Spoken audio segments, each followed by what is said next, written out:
Noong nakaraan, diniscuss natin kung ano ang pwedeng gawin kapag hilaw ang sinaing mo, kapag nagbabato pa. Ngayon, paano naman kung reverse? Paano naman kung sobrang lata? Nag-research ako. At kasabay ng research ko, nagluto ako ng malatang sinaing.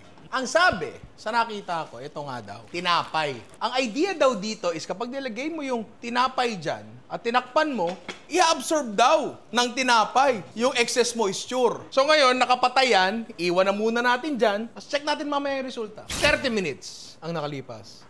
Okay. Basa. Malamang kasi na-estiman yan, di ba? Ngayon, ang tanong! Gumana ba? Hindi eh.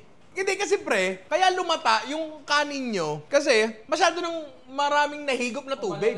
Pumutok na. Walang magagawa yung tinapay doon. Kunyari, no, napasobra yung dayo mo sa tubig. Ganito kasi ginagawa ko dyan. Malamang hindi na to gumana ngayon kasi dapat kanina pa ginawa to. Ilalagay mo sa tray yung kanin, tapos papahanginan mo, ilalatag mo siya. Ngayon, dapat kanina pa. Kasi habang mainit pa yan, puputok pa yung bigas niyan, di ba? Pero subukan natin, kung maihahabol natin, ha? Tira mo to, di ba? Nag-improve siya. Pero again, mas maganda yung resulta nito kung hindi tayo nag-antay ng 30 minutes nung nilagay natin yung tinapay niya, di ba? Ngayon, ang problema nyo dyan, tinan mo, mukha pa bang malagkit yan? Pero kasi, malamig to. Kapag nainitan to, magdidikit-dikit siya ng konti, pero halos ganyan pa rin yan. Ito talaga, ang tunay na hack para sa malatang sinaing, hindi yung tinapay. Ano pa ba kailangan ko sabihin?